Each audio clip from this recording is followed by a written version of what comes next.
ಹೇಳುವಂತ ಮಾತು, ನಾನು ತಪ್ಪು ಮಾಡ್ಬಿಟ್ಟಿದ್ದೀನಿ ಅಂತ ಅನ್ಸಿದ್ರೆ, ಅಧರ್ಮದ ಮಾರ್ಗದಲ್ಲಿ ನಾನು ನಡೆದಿದ್ದೀನಿ, ಆದ್ರೆ ಇನ್ನು ಮುಂದೆ ನಾನು ಧರ್ಮ ಪಾಲಿಸಬೇಕು ಅಂತ ಮನಸ್ಸಾದ್ರೆ ಹಿಂದೆ ಮಾಡಿರುವಂತ ಯಾವ ಪಾಪ ಕರ್ಮಗಳ ಬಗ್ಗೆ ಚಿಂತೆ ಮಾಡಬೇಡಿ. ನಾನು ಅಧರ್ಮ ಮಾಡಿದ್ದೀನಿ, ಇನ್ನು ಮುಂದೆ ಧರ್ಮದ ಹಾದಿನಲ್ಲಿ ನಡಿಬೇಕು ಅಂತ ಮನಸ್ಸು ಬಂದಿದ್ದ ದಿನವೇ ನಿಮಗೆ ನೀವೇ ಶ್ರಾದ್ದವನ್ನ ಮಾಡ್ಕೊಂಡ್ಬಿಡಿ. ನಾನು ಸತ್ತಾಯ್ತು, ಇನ್ನು ಹೊಸ ಜನ್ಮವನ್ನ ಧರ್ಮದ ಹಾದಿನಲ್ಲಿ ಮುಂದುವರಿಸ್ತೀನಿ ನಾನು ಅಂತ ಪಣ ತೊಡಿ ಅಂತ ಅಪ್ಪವ್ರು ಹೇಳ್ತೀನಿ ಅಂತ ಮಾತು. ರಾಮರ ಆದರ್ಶವನ್ನ ಕೊಟ್ಟು ಅಂತ ರಾಮರ ತೋರಿಸಿದಂತ ಧಾರ್ಮಿಕತೆ ಹಾದಿನಲ್ಲಿ ಇನ್ನು ಮುಂದೆನಾದ್ರೂ ನಡೆಯುವಂತ ಕೆಲಸ ಮಾಡೋಣ ನಾವು ಅಂತ ಯಾಕ ಆ ಮಾತನ್ನು ಹೇಳಿದ್ರು ಅಂದ್ರೆ, ಆ ರಾಮರ ಹಾದಿನಲ್ಲಿ ನಾವು ನೋಡಿದ್ರೆ ರಾಮರಿಗೆ ಜಯವನ್ನು ತಂದು ಕೊಟ್ರೆ ದೇಶ ಧರ್ಮಕ್ಕೆ ಜಯ ಆಗುತ್ತೆ. ಆದ್ರಿಂದ ನನ್ನ ನೆಚ್ಚಿನ ಬಂಧುಗಳೇ, ರಾಮರಿಗೆ ನಾವು ಜಯವನ್ನ ತಂದು ಕೊಡಬೇಕಾಗಿದೆ. ರಾಮರಿಗೆ ಜಯವನ್ನ ತಂದು ಕೊಟ್ಟು ನಮ್ಮ ಸಂಸ್ಕೃತಿಯನ್ನು ಉಳಿಸಿ ಮುಂದಿನ ಪೀಳಿಗೆಗೆ ತಲುಪಿಸಬೇಕಾಗಿದೆ. ನಾವು ಈ ಧರ್ಮದ ಸಂಸ್ಕೃತಿ ಇಷ್ಟು ವರ್ಷ ಉಳಿಸ್ಕೊಂಡು ಬಂದಿದ್ದೀವಿ ಅಂದ್ರೆ ಸಾಮಾನ್ಯವಾದ ವಿಚಾರ ಅಲ್ಲ ನನ್ನ ನೆಚ್ಚಿನ ಬಂಧುಗಳೇ.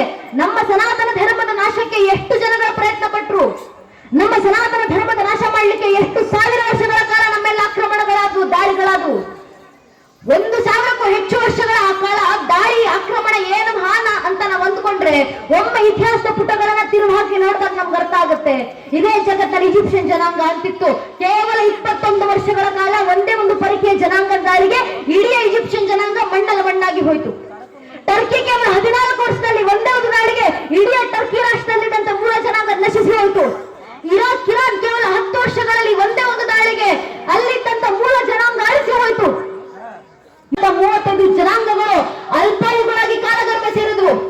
ನಮ್ಮ ಕಣ್ಣು ಮುಂದೆ ಕಣ್ಣು ತೆರೆದಂತ 100 ಮತಪಂಥಗಳು ಕಣ್ಮರೆಯಾದವು. ಆದ್ರೆ ನಮ್ಮ ಸನಾತನ ಧರ್ಮದ ಮೇಲೆ 40-50 ಅಲ್ಲ 1000ಕ್ಕೂ ಹೆಚ್ಚು ವರ್ಷಗಳ ಕಾಲ ನಿರಂತರ ದಾಳಿ ಆಯ್ತಲ್ಲ. ಮತ್ತೆ 1000ಕ್ಕೂ ಹೆಚ್ಚು ವರ್ಷಗಳ ಕಾಲ ನಮ್ಮ ಮೇಲೆ ದಾಳಿ ಮಾಡಿದವರು ಒಂದೆರಡು ಜನಾಂಗದವರಲ್ಲ, ಎಷ್ಟು ಜನಾಂಗ, ಎಷ್ಟು ಪಥಪಂಥಗಳು ದಾಳಿ ಮಾಡಿದ್ವು. ಮೊಘಲರು ಬಂದ್ರು, ತುರ್ಕರು ಬಂದ್ರು, ಅರಬ್ಬರು ಬಂದ್ರು, ಆಫ್ಘನರು ಬಂದ್ರು, ಪೋರ್ಚುಗೀಸರು ಬಂದ್ರು, ಡಚ್ಚರು ಬಂದ್ರು, ಫ್ರೆಂಚರು ಬಂದ್ರು, ಇಂಗ್ಲಿಷರು ಬಂದ್ರು, ಶಕರು ಬಂದ್ರು, ಹೂಳರು ಬಂದ್ರು. ಇವರೆಲ್ಲರೂ ಬಂದು ದಾಳಿ ಮಾಡಿದ ನಂತರವೂ ಇವತ್ತಿಗೂ ಹಿಂದೂ ಸಮಾಜವಾಗಿ ಉಳ್ಕೊಂಡಿದೆ. ಹಿಂದೂಗಳಾಗೆ ಜೀವಂತವಾಗಿದ್ದೀವಲ್ಲ, ಇದಕ್ಕೆ ಕಾರಣ ನಮ್ಮ ಪೂರ್ವಿಕರಲ್ಲಿದ್ದಂತ ಕ್ಷಾತ್ರ ತೇಜಸ್ಸು. ನಮ್ಮ ಮೇಲೆ ಸಾವಿರಾರು ವರ್ಷಗಳ ಕಾಲ ದಾಳಿ ಆದ್ರೂ ನಮ್ಮ ಪೂರ್ವಿಕರು ಈ ಧರ್ಮವನ್ನು ಉಳಿಸಿಕೊಂಡು ಬಂದಿದ್ದಾರೆ. ಯಾಕೆ ಉಳ್ಕೊಂಡು ಬಂದಿದೆ ಈ ಸನಾತನ ಧರ್ಮ? ಕಾರಣ ಈ ಧರ್ಮದ ರಕ್ಷಣೆಗೆ ಭಗವಂತ ಕೊಟ್ಟಂತ ಧ್ವಜ ಭಗವದ್ಧ್ವಜ, ಭಗವಂತ ಕೊಟ್ಟ ಗೀತೆ ಭಗವದ್ಗೀತೆ, ಎರಡರ ರಕ್ಷಣೆಗೆ ಭಗವಂತನೇ ನಿಂತಿದ್ದಾನೆ. ಇದು ಭಗವಂತನೇ ಹೇಳಿರುವಂತ ಮಾತು, ನಾನು ಹೇಳ್ತಿರೋದಲ್ಲ. ಭಗವದ್ಗೀತೆ 9ನೇ ಅಧ್ಯಾಯದ 31ನೇ ಶ್ಲೋಕದಲ್ಲಿ ಶ್ರೀಕೃಷ್ಣ ಪರಮಾತ್ಮ ಅರ್ಜುನನಿಗೆ ಹೇಳಿದ್ರು, ಕೌಂತೆಯ ಪ್ರತಿಜಾನಹಿ ನಮೇ ಭಕ್ತ ಪ್ರಾಣಶತಿ. ಓ son of Kunti, declare it boldly that the devotees of mine never perish.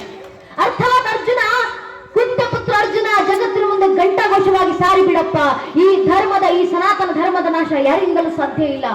ಯಾಕೆ? ಧರ್ಮ ರಕ್ಷಣೆಗೆ ಭಗವಂತನೇ ನಿಂತಿರೋದು. ವಿಶ್ವರೂಪ ದರ್ಶನ ಸಂದರ್ಭದಲ್ಲಿ 11ನೇ ಅಧ್ಯಾಯದಲ್ಲಿ ಅರ್ಜುನ ಭಗವಂತನಿಗೆ ಕೃಷ್ಣನಿಗೆ ಹೇಳುವಂತ ಮಾತು, ತ್ವಮೇವ ಸನಾತನ ಧರ್ಮ ಗುಪ್ತ. ಸನಾತನ ಧರ್ಮದ ಶಾಶ್ವತ ರಕ್ಷಕ ಅಂತಿದ್ರೆ ಅದು ನೀನೇನಪ್ಪ ಭಗವಂತ, ನೀನೇ ಧರ್ಮದ ರಕ್ಷಣೆಯನ್ನ ಮಾಡಬೇಕು. ಆದ್ರಿಂದ ಭಗವಂತನೇ ನಿಂತು ಹೇಳಿರುವಂತ ಮಾತು, ಧರ್ಮ ರಕ್ಷಣೆ ನಾನು ಮಾಡ್ತೀನಿ. ಇದನ್ನ ಗಮನಿಸ್ಬೇಕು ನಾವು. ಇದನ್ನ ಹೇಳುವಂತ ಮಾತ್ಯಾರು? ಧರ್ಮ ರಕ್ಷಣೆಗೆ ಭಗವಂತ ನಿಂತಿದ್ದಾನೆ ಅಂತ ಹೇಳಿ ಸಾಮಾನ್ಯರಲ್ಲ, ನಾನು ಹೇಳ್ತಿರೋದಲ್ಲ, ಭಗವಂತನೇ ಹೇಳಿರುವಂತ ಮಾತು. ನಾವು ಬೇರೆ ಬೇರೆ ಮತಪಂಥಗಳ ಗ್ರಂಥವನ್ನ ತಿರುವು ಹಾಕಿ ನೋಡಿದಾಗ, ನಾವು ಓದಿದಾಗ ಅರ್ಥ ಆಗುತ್ತೆ. ಒಂದು ಮತದ ಗ್ರಂಥದಲ್ಲಿ ಒಬ್ರು ಹೇಳ್ಕೊಂತಾರೆ, ನಾನು ಭಗವಂತನ ಸಂತಾನ, ನಾನು ಭಗವಂತನ ಮಗ. ಇನ್ನೊಂದು ಮತಪಂಥದ ಗ್ರಂಥದಲ್ಲಿ ಹೇಳ್ಕೊಂತಾರೆ ಇನ್ನೊಬ್ರು, ನಾನು ಭಗವಂತನ ಸಂದೇಶವನ್ನ ತಂದಿರುವವನು. ಆದ್ರೆ ನನ್ನ ಧರ್ಮದಲ್ಲಿ ಮಾತ್ರ ಭಗವಂತ ಭಗವದ್ಗೀತೆ 11ನೇ ಅಧ್ಯಾಯದಲ್ಲಿ ಅರ್ಜುನನ ಮುಂದೆ ನಿಂತು ಜಗತ್ತಿಗೆ ಘಂಟಾಘೋಷವಾಗಿ ಸಾರಿದ್ರು. ಆತ್ಮ ಗುದಾಕೇಶ ಸರ್ವಭೂತ ಶೇಸ್ಥಿತ ಆ ಮಾದಿಶ್ಯ ಮಧ್ಯಂಚ ಭೂತಾನ ಮಂತಯೇವಚ. ಅರ್ಜುನ, ಆದಿಯೂ ನಾನೇ, ಅಂತ್ಯವೂ ನಾನೇ, ಮಧ್ಯವೂ ನಾನೇ, ಭೂತಕಾಲವೂ ನಾನೇ, ಭವಿಷ್ಯತ್ ಕಾಲವೂ ನಾನೇ, ಪ್ರಸ್ತುತ ಕಾಲವೂ ನಾನೇ. ಜಗತ್ತಿನ ಪ್ರಕೃತಿಯ ಅಣು ರೇಣು ತೃಣ ಕಾಷ್ಟೆ ಕಣ ಕಣದಲ್ಲಿ ವಾಸಿಸುವಂತ ಆತ್ಮಗಳನ್ನು ನಿಗ್ರಹಿಸುವಂತ ಪರಮಾತ್ಮ ಭಗವಂತ ಅಂತ ಜಗತ್ತಲ್ಲಿ ಯಾರಾದ್ರೂ ಇದ್ರೆ ಅದು ನಾನೊಬ್ಬರೇ ಅರ್ಜುನ. ಇದು ಜಗತ್ತಿಗೆ ಘಂಟಾಘೋಷವಾಗಿ ಸಾರಿ ಬಿಡುವಂತ ನಾನೇ ಭಗವಂತ ಅಹಮಾತ್ಮ ಅಂತ ಒಪ್ಪಿಕೊಂಡಂತ ಧರ್ಮ ಜಗತ್ತಿನಲ್ಲಿ ಯಾವ್ದಾದ್ರು ಇದ್ರೆ ಅದು ನನ್ನ ಸನಾತನ ಹಿಂದೂ ಧರ್ಮ ಮಾತ್ರ. ಈ ಧರ್ಮಕ್ಕಿರುವಂತ ಶ್ರೇಷ್ಠತೆ ಅಂತದ್ದು. ಇಂಥ ಧರ್ಮದಲ್ಲಿ ಹುಟ್ಟಿದ್ದೀವಿ ನಾವು. ಈ ಧರ್ಮದ ರಕ್ಷಣೆಗೆ ಭಗವಂತ ನಿಂತಿದ್ದಾನೆ. ಹಾಗಂತ ಭಗವಂತ ಧರ್ಮ ರಕ್ಷಣೆ ಮಾಡ್ತಾ ಬಿಡುವಂತ ನಾಮನ್ನ ಸುಮ್ಮನೆ ಕೂರೋದಲ್ಲ. ನಮಗಿನ್ನೂ ಕೆಲಸಗಳು ಬಾಕಿ ಇದ್ದಾವೆ ನನ್ನ ನೆಚ್ಚಿನ ಬಂಧುಗಳೇ. ಗೋಪಾಲಕೃಷ್ಣ ಅಡಿಗಾರ್ ಅವರು ಹೇಳ್ತಾರಲ್ಲ, ರಸದ ಕಟ್ಟುವೆವು ನಾವು ಹೊಸ ನಾಡೊಂದನು, ಹೊಸ ಬೀಡೊಂದನು. ಆ ಕನಸು ನಮ್ಮದಾಗಬೇಕು. ಹೊಸ ನಾಡನ್ನು ಕಟ್ಟಬೇಕು, ಹೊಸ ಬೀಡನ್ನು ಕಟ್ಟಬೇಕು. ಶಿವರಾಮರು ಕವಿಗಳು ಹೇಳಿದ್ರಲ್ಲ, ಹಂಪೆ ಬೀಡಿನಲ್ಲಿ ಅಡಿಗಡಿಗೆ ಹಬ್ಬಿರುವ ಕಲ್ಲು ಕಲ್ಲಿನ ಕಥೆಗಳು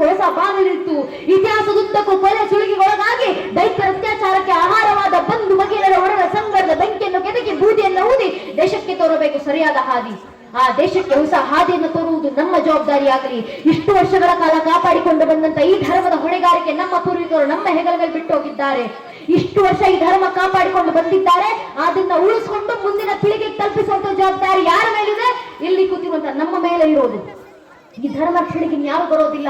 ಈ ಧರ್ಮ ಉಳಿಸ್ಬೇಕಂದ್ರೆ ನಮ್ಮ ಪೂರ್ವಿಕರು ಎಷ್ಟು ಪರಿಶ್ರಮಗಳನ್ನು ಪಟ್ಟಿದ್ರು. ನಾವು ವೇದಗಳನ್ನು ಹೇಳ್ತೀವಿ, ನಾವು ಮಂತ್ರಗಳ ಉಚ್ಚಾರವನ್ನ ಮಾಡ್ತೀವಿ, ಮನೆಯಲ್ಲಿ ಕುತ್ಕೊಂಡು ವಚನಗಳನ್ನು ಹೇಳ್ತೀವಿ. ಆ ವಚನಗಳನ್ನು ಹೇಳೋದು ಸಾಮಾನ್ಯ ಅನ್ಕೊಂಡಿದ್ದೀವ? ನಾವು ವೇದ ಮಂತ್ರಗಳನ್ನು ಹೇಳೋದು ಸಾಮಾನ್ಯ ಅನ್ಕೊಂಡಿದ್ದೀವ? ಒಮ್ಮೆ ಯೋಚನೆ ಮಾಡಿ ನನ್ನ ನೆಚ್ಚಿನ ಬಂಧುಗಳೇ, 40-50 ವರ್ಷದ ದಾಳಿಗಳಿಗೆ ಜನಾಂಗವೇ ಅಳಿಸಿ ಹೋಗಿದ್ದಾವೆ. ಆದ್ರೆ ನಮ್ಮ ಸನಾತನ ಧರ್ಮದ ಮೇಲೆ ಸಾವಿರಾರು ವರ್ಷಗಳ ಕಾಲ ದಾಳಿ ಆದವು. ಆದ್ರೆ ಇಡೀ ಜಗತ್ತಿನಲ್ಲಿ ಬರೆದಂತ ಪ್ರಥಮ ಪುಸ್ತಕ ಋಗ್ವೇದ, ಲಕ್ಷ ವರ್ಷಗಳ ಹಿಂದೆ ಬರೆದಂತ ಪ್ರಥಮ ಪುಸ್ತಕ ಋಗ್ವೇದದ ಪ್ರಥಮ ಮಂಡಲದ ಪ್ರಥಮ ಸೂಕ್ತದ ಪ್ರಥಮ ಮಂತ್ರ ಅಗ್ನಿಮೀಳೆ ಪುರೋಹಿತ ಮೇಘ್ನಸ ದೇವ ಮಾತ್ರದ ಹೋತಾಹಾರ ನೃತ್ಯದಾತಮ ಅಂತ ಆ ಪ್ರಥಮ ಮಂತ್ರದಿಂದ ಹಿಡಿದು ಇಡೀ ಋಗ್ವೇದದಲ್ಲಿ 24 ಲಕ್ಷ ಪದಗಳು. ಆ 24 ಲಕ್ಷ ಪದಗಳಲ್ಲಿ ಒಂದೇ ಒಂದು ಪದ ಆಚೆ ಈಚೆ ಆಗದೆ ಇಡೀ ವೇದಗಳನ್ನ ಸಾವಿರಾರು ವರ್ಷಗಳಿಂದ ಹಾಗೆ ಉಳಿಸ್ಕೊಂಡು ಬಂದು 21ನೇ ಶತಮಾನದಲ್ಲೂ 2024ರಲ್ಲೂ ಪ್ರತಿಯೊಂದು ಹಿಂದೂಗಳ ಒಂದೊಂದು ಮನೆಯಲ್ಲೂ ವೇದ ಪಾರಾಯಣವನ್ನು ಅದೇ ರೀತಿ ಮಾಡ್ತೀವಲ್ಲ, ಇನ್ನೆಷ್ಟು ಪರಿಶ್ರಮಗಳನ್ನ ಪಟ್ಟು ನಮ್ಮ ಪೂರ್ವಿಕರು ನಮ್ಮ ಧರ್ಮವನ್ನು ಉಳಿಸಿರ್ಬೇಕು. ವಚನಗಳನ್ನು ಮನೆಯಲ್ಲ ಹೇಳ್ತೀವಿ ಅಂದ್ರೆ ಸಾಮಾನ್ಯದಲ್ಲ ನನ್ನ ನೆಚ್ಚಿನ ಬಂಧುಗಳೇ. ಕಲ್ಯಾಣಕ್ಕೆ ಬೆಂಕಿ ಬಿತ್ತು. ಕಲ್ಯಾಣಕ್ಕೆ ಒಂದು ಕಾಲದಲ್ಲಿ ಬೆಂಕಿ ಬೀಳೋಕ್ಕೂ ಮುಂಚೆ ಅಲ್ಲಮ್ಮ ಪ್ರಭುಗಳು ಕಲ್ಯಾಣದಲ್ಲಿ ನಿಂತು ಭವಿಷ್ಯವಾಣಿಯನ್ನ ನುಡಿದಿದ್ರು. ಕೆಟ್ಟು ಹಾಳಾಗುವುದು ಕಲ್ಯಾಣ, ತೋರ್ಪಡಿಕೆ ದೊಂಬರಾಟ ಅತಿಯಾಗುವುದು, ಹೇಳುವವರು ನಿಜವಾದ ಗುರುವಾಗಲೆಂದು ಹೇಳರು, ಕೇಳುವವರು ನಿಜವಾದ ಗುರುವಾಗಲೆಂದು ಕೇಳರು, ಆಚಾರ ವಿಚಾರ ಪ್ರಚಾರ ಇವೆಲ್ಲವೂ ನಿಜವಾಗದೆ ಬರೀ ನಟನೆಯಾಗಿ ಸಮೃದ್ಧಿಯಾಗದೆ ವಿಪರೀತವಾಗಿ ಶಿವಸಂಧಾನವಾಗದೆ ಶನಿ ಪೀಳಿಗೆಯಾಗಿ ತೊಡೆ ತುಂಬುತ್ತದೆ. ಎದೆ ಹತ್ತಿಕೊಳ್ಳ ಭಕ್ತಿ ಶಿವಾಚಾರದ ಪ್ರೇಮ ಮೀರಿ ಮೇರಿ ಬಿಚ್ಚರ ಪ್ರಾಂತ್ಯವಾಗುತ್ತದೆ. ಅನ್ಯತ ಆಚರಿಸುವವರು ಭ್ರಷ್ಟರಾಗುವರು, ವಿಚಾರ ವಿಮರ್ಶೆಗಳು ಗಡಿಪಾರಾಗುವರು, ಅವಿಚಾರ ಕರ್ಮಟತೆಗೆ ಗೋಪುರ ಕಟ್ಟುವರು, ಮೇಲು ಕೀಳುಂಬಲು ಅತಿ ಹೆಚ್ಚಾಗಿ ಮೇಲಿನವರು ಕೆಳಗಿನವರನ್ನ ತಮ್ಮ ಕಾಲು ತುಳಿತಕ್ಕೆ ತೊಟ್ಟು ಮಾಡಿಕೊಂಡು, ಅಧಿಕಾರಕ್ಕೆ ಗದ್ದುಗೆ ಮಾಡಿಕೊಂಡು, ಐಶ್ವರ್ಯಕ್ಕೆ ಕಮ್ಮಟ ಮಾಡಿಕೊಂಡು, ಕಾಮಭೋಗಕ್ಕೆ ಅಂತಃಪುರ ಮಾಡಿಕೊಂಡು, ಗುರುಗಳ ಎಂಜಿಲೆ ವೇದ ಬಿಂದುವೆಂದು, ರಾಜನ ತಲೆಯ ವಜ್ರ ವೈಡೂರ್ಯವೆಂದು, ಜನರ ಬುದ್ಧಿ ಬರೀ ಮಣ್ಣೆಂದು, ಸರ್ವನಾಶವಾಗುವುದು ಗುಹೇಶ್ವರ ಅಂತ ಭವಿಷ್ಯವಾಣಿಯನ್ನು ನುಡಿದು ಅಲ್ಲಮ್ಮ ಪ್ರಭುಗಳು ಕಲ್ಯಾಣ ಬಿಟ್ಟು ಹೊರಟು. ಮುಂದೆ ಅಲ್ಲಮ್ಮ ಪ್ರಭುಗಳು ಭವಿಷ್ಯವಾಣಿ ನುಡಿದಂತೆ ಕಲ್ಯಾಣಕ್ಕೆ ಬೆಂಕಿ ಬಿತ್ತು. ಆದ್ರೆ ಹಿರಿಯ ಕಲ್ಯಾಣ ಹೊತ್ತಿ ಉರಿತಾ ಇದ್ದಂತ ಸಂದರ್ಭದಲ್ಲಿ ಅಲ್ಲಿದ್ದಂತ ಯಾರಪ್ಪ ಶರಣರು ಮನೆಯಲ್ಲಿದ್ದಂತ ವಜ್ರ ವೈಡೂರ್ಯ ಸಂಪತ್ತು ಚಿನ್ನ ಬೆಳ್ಳಿಯನ್ನ ರಕ್ಷಣೆ ಮಾಡ್ಕೊಂಡು ತರಲಿಲ್ಲ. ಇಡೀ ಕಲ್ಯಾಣ ಹೊತ್ತಿ ಉರಿತಾ ಇರಬೇಕಾದ್ರೆ ಇದೇ ಮಣ್ಣಿಗೆ ಆಶೀರ್ವಾದ ಮಾಡೋಗಿದ್ದಂತ ಆ ಮಡಿವಾಳ ಮಾಚಿದೇವರಂತ ಅನೇಕ ಶರಣರು ಕೈಗೆ ಸಿಕ್ಕಿದಂತ ವಚನಗಳ ಗ್ರಂಥಗಳ ಹಿಡ್ಕೊಂಡು ಓಡಾಡಿ ಬಂದ್ರು. ಏನಕ್ಕೆ? ದೇಶದಲ್ಲಿ ಏನು ಸುಟ್ಟು ನಾಶ ಆದ್ರೂ ಪರವಾಗಿಲ್ಲ, ಈ ಧರ್ಮ ಸುಡುವಂತಿಲ್ಲ, ಈ ಧರ್ಮದ ಸಂಸ್ಕೃತಿ ನಾಶ ಆಗುವಂತಿಲ್ಲ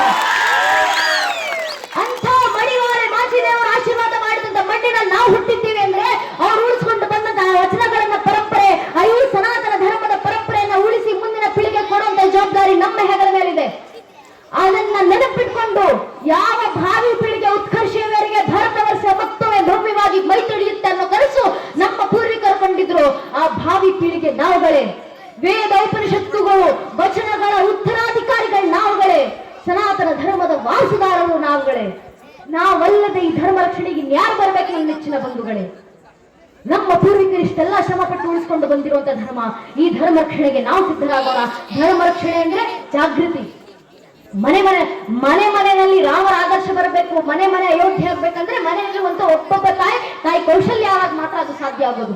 ಆದ್ರಿಂದ ತಾಯಿಂದ್ರು ಜಾಗೃತರಾಗಬೇಕು. ಬಂದಂತ ತಾಯಿಂದ್ರ ಸಂಖ್ಯೆ ನೋಡಿದಾಗ ಬಹಳ ಸಂತೋಷ ಆಯ್ತು. ದಯವಿಟ್ಟು ತಾಯಿಂದ್ರು ಇದೇ ರೀತಿ ಜಾಗೃತಿ ಮನೆಯಲ್ಲಿ ಮುಂದುವರಿಸಿ. ತಾಯಿಂದ್ರೆ ಮಕ್ಕಳಿಗೆ ಸಂಸ್ಕಾರ ಏನಕ್ಕೆ ಕೊಡಬೇಕು ಅಂತ ಹೇಳೋದು ಅಂದ್ರೆ ಕಾರಣ ಇಷ್ಟೇ. ತಾಯಿಂದ್ರು ಬಿಟ್ರೆ ಆ ಕೆಲಸ ಯಾರಿಂದಲೂ ಆಗ್ಲಿಕ್ಕೆ ಸಾಧ್ಯ ಇಲ್ಲ.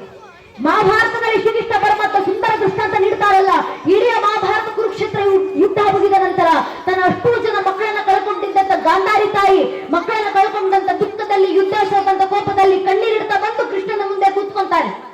ಅದೇ ಸಮಯಕ್ಕೆ ಯುದ್ಧ ಕಿತ್ತು ಬಂದಂತ ಪಾಂಡವರ ತಾಯಿ ಕುಂತಿ ತನ್ನ ಮಕ್ಕಳೊಂದಿಗೆ ಬಂದು ಗಾಂಧಾರಿ ತಾಯಿ ಎದುರುಗಡೆ ಕೂತ್ಕೊಂತಾರೆ. ಮಧ್ಯದಲ್ಲಿ ಶ್ರೀಕೃಷ್ಣ ಪರಮಾತ್ಮ ನಿಂತಿದ್ದಾನೆ. ಗಾಂಧಾರಿ ತಾಯಿ ಕಣ್ಣೀರಿಡ್ತಾ ಮುಷ್ಟಿಗೆ ಹಿಡಿದು ಗಟ್ಟಿಗಳಲ್ಲಿ ಕೃಷ್ಣನ ಮುಂದೆ ಪ್ರಶ್ನೆ ಮಾಡ್ತಾರೆ. ಕೃಷ್ಣ, ಹೇಳು, ನನಗೆ ಯಾಕಿಂತ ಅನ್ಯಾಯ ಮಾಡಿದೆ? ಕೃಷ್ಣನಿಗೆ ಅರ್ಥ ಆಗೋದಿಲ್ಲ.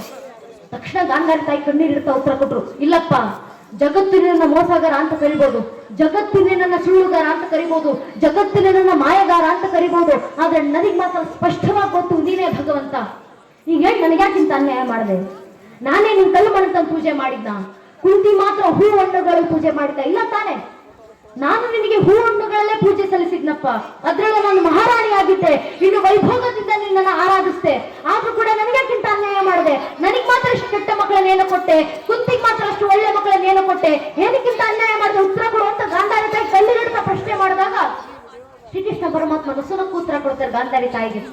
ಅಮ್ಮ ಗಾಂಧಾರಿ ತಾಯಿ, ನಾನ್ ನಿನ್ಗೆ ಅನ್ಯಾಯ ಮಾಡಿದೆ ಅಂತ ಕಣ್ಣೀರಿಡ್ತಾ ಇದೆಯಲ್ಲ, ನೀವೇ ಯೋಚನೆ ಮಾಡಮ್ಮ. ನಿನ್ನ ಮಕ್ಕಳು ಕುಂತಿಯ ಮಕ್ಕಳು ಏನು ವ್ಯತ್ಯಾಸ ಇತ್ತು? ನಿನ್ನ ಮಕ್ಕಳು ಕುಂತಿಯ ಮಕ್ಕಳು ಇಬ್ಬರು ಮಕ್ಕಳು ಕೂಡ ಒಂದೇ ವಂಶಕ್ಕೆ ಸೇರಿದವರು, ನಿಮ್ಮಿಬ್ಬರು ಮಕ್ಕಳು ಒಂದೇ ಕುಲಕ್ಕೆ ಸೇರಿದವರು, ಇಬ್ಬರು ಒಂದೇ ರಕ್ತವನ್ನು ಹಂಚ್ಕೊಂಡು ಬಿಡ್ತವ್ರು, ರಕ್ತ ಸಂಬಂಧಿಗಳೇ. ಇಬ್ಬರನ್ನ ಆಡಿ ಬೆಳೆಸಿದಂತ ಗುರು ಇರೋರು ಒಬ್ಬರೇ. ನಿನ್ನ ಮಕ್ಕಳು ಕುಂತಿಯ ಮಕ್ಕಳು ಇಬ್ಬರಿಗೂ ಕೂಡ ಪಾಠ ಕಲಿಸಿದಂತ ಗುರುಗಳು ಮೊದಲಿಗೆ ಕೃಪಾಚಾರ್ಯರು, ನಂತರ ದ್ರೋಣಾಚಾರ್ಯ ಒಬ್ಬರೇ. ನಿಮ್ಮಿಬ್ಬರ ಮಕ್ಕಳು ಕಲಿತಂತ ಪಾಠ ಒಂದೇ, ಪಾಠ ಕಲಿತಂತ ಗುರುಕುಲ ಒಂದೇ. ಇಷ್ಟೆಲ್ಲ ಸಮಾನತೆ ನಿಮ್ಮಿಬ್ಬರ ಮಕ್ಕಳು ಇರಬೇಕಾದ್ರೆ ಅಲ್ಲಿ ಬದಲಾಗಿದ್ದೇನೆ. ಕೃಷ್ಣ ಹೇಳ್ತಾರೆ, ತಾಯಿ ಮಾತ್ರ. ನೀನು ಗಾಂಧಾರಿ ತಾಯಿ ನಿನ್ನ ಪತಿಯ ಮನೆಗೆ ಬಂದ ಕೂಡಲೇ, ಅರೆ ನನ್ನ ಪತಿಗಿರೋ ಸೌಭಾಗ್ಯ ನನಗೆ ಯಾಕೆ ಬೇಕು ಅಂತ ಕಣ್ಣಿಗೆ ಬಟ್ಟೆ ಕಟ್ಕೊಂಡೆ ಸರಿ, ಆದ್ರೆ ನಿನ್ನ ಮಕ್ಕಳು ಜನಿಸಿದ ನಂತರವೂ ಕಣ್ಣಿಗೆ ಕಟ್ಟಿದಂತ ಬಟ್ಟೆ ನೀನ್ ತೆಗಿಲಿಲ್ಲಮ್ಮ. ಅರ್ಥಾತ್ ನೀನೇ ಅವತ್ತು ಕಣ್ಣಿಗೆ ಬಟ್ಟೆ ಕಟ್ಕೊಂಡು ನೋಡೋದನ್ನ ನಿಲ್ಲಿಸ್ತೋ, ಅವತ್ತಿನ ದಿನದಿಂದ ನಿನ್ನ ಮಕ್ಕಳು ನೋಡಬಾರ್ದನ್ನ ನೋಡಿದ್ರು, ಮಾಡಬಾರ್ದನ್ನ ಮಾಡಿದ್ರು, ಯಾರ ಜೊತೆ ಸೇರಬಾರ್ದು ಅಂತವ್ರ ಜೊತೆನೆ ಸೇರಿದ್ರು. ಆದ್ರೆ ಇನ್ನೊಂದು ಕಡೆ ಕುಂತಿ ತಾಯಿ ತನ್ನ ಪತಿ ತೀರಿಕೊಂಡ ನಂತರವೂ ಮಕ್ಕಳಿಗೆ ತಾಯಿ ಸ್ಥಾನದಲ್ಲಿ ಮಾತ್ರ ಅಲ್ಲ, ತಂದೆ ಸ್ಥಾನದಲ್ಲೂ ನಿಂತ್ಕೊಂಡು ಕಣ್ಣಿಗೆ ಎಣ್ಣೆ ಬಿಡ್ಕೊಂಡು ತನ್ನ ಮಕ್ಕಳನ್ನ ನೋಡ್ಕೊಳ್ಳಮ್ಮ. ಅದಕ್ಕೆ ಕುಂತೆ ಮೊದಲನೇ ಮಗ ಯುಧಿಷ್ಠಿರ. ಯುಧಿಷ್ಠಿರ ಅಂದ್ರೆ ಇವತ್ತಿಗೂ ನಮ್ಗೆ ನೆನಪಾಗುತ್ತಲ್ಲೋ, ಆದ್ರೆ ಧರ್ಮರಾಯ ಅಂದ ತಕ್ಷಣ ನೆನಪಾಗ್ತಾರೆ. ಅಂದ್ರೆ ಪುಣ್ಯಾತ್ಮ ನಡೆದಂತ ಹಾದಿ ಎಷ್ಟು ಪವಿತ್ರವಾಗಿತ್ತು, ಧರ್ಮದಿಂದಲೇ ಹೆಸರುವಾಸಿ ಆದ. ಅದಕ್ಕೆ ಅವನ ಹಿಂದೆ ಬಂದಂತ ತಮ್ಮಂದ್ರು ಅದೇ ಶ್ರೇಷ್ಠ ಹಾದಿನಲ್ಲಿ ನಡೆದು ಬಂದ್ರು ಅಂತ ಒಬ್ಬ ತಾಯಿ ತಂಡ ಬದಲಾವಣೆ ನೋಡಿ ಏನ್ ಸುಂದರ ದೃಷ್ಟ ಅಂತ ಕೃಷ್ಣ ನೀಡಿರೋದು ನಮಗೆ. ಒಬ್ಬ ಗಾಂಧಾರಿ ತಾಯಿ ಮಕ್ಕಳಿಗೆ ಸರಿಯಾದ ಸಂಸ್ಕಾರ ನೀಡಲಿಲ್ಲ, ಪರಿಣಾಮ ಧರ್ಮ ಯುದ್ಧದ ರಚನೆ ಆಯ್ತು. ಲಕ್ಷಾಂತರ ಜನರ ಬಳಿ 18 ಕ್ಷೋಣಿ ಸೇನೆಗಳ ನಿರ್ಣಾಮ. ಇನ್ನೊಂದು ಕಡೆ ಒಬ್ಬ ಕುಂತಿ ತಾಯಿ ನಿಂತು ಮಕ್ಕಳಿಗೆ ಸರಿಯಾದ ಸಂಸ್ಕಾರ ಕೊಟ್ಟ ಪರಿಣಾಮ ಭಗವಂತನ ದಯೆಯಿಂದ, ಕೃಷ್ಣನ ದಯೆಯಿಂದ, ಪಾಂಡು ಮಕ್ಕಳ ಕೈಯಿಂದ ಅದೇ ಜಾಗದಲ್ಲಿ ಮತ್ತೊಮ್ಮೆ ಧರ್ಮ ಸ್ಥಾಪನೆ ಆಯ್ತು. ಒಬ್ಬೇ ಒಬ್ಬ ತಾಯಿ ತಂದ ಬದಲಾವಣೆ.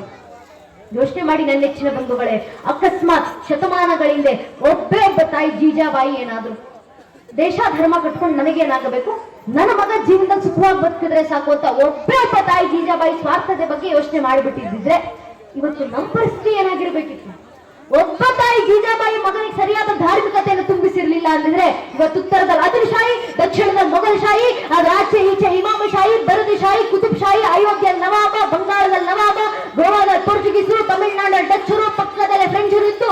ಇಡೀ ಜಗತ್ತಿನ ಎಲ್ಲ ಮತಪಂಥಗಳು, ಜನಾಂಗಗಳು ಸನಾತನ ಧರ್ಮವನ್ನ ನಾಶ ಮಾಡಲಿಕ್ಕೆ ಸಿದ್ಧವಾಗಿ ನಿಂತಿದ್ದಾಗ ಒಬ್ಬ ತಾಯಿ ಜೀಜಾಬಾಯಿ ಶಿವನೋಳಿಯ ಕೋಟೆಗಳಿಂದ ಛತ್ರಪತಿ ಶಿವಾಜಿ ಮಹಾರಾಜರನ್ನ ತಯಾರು ಮಾಡಿ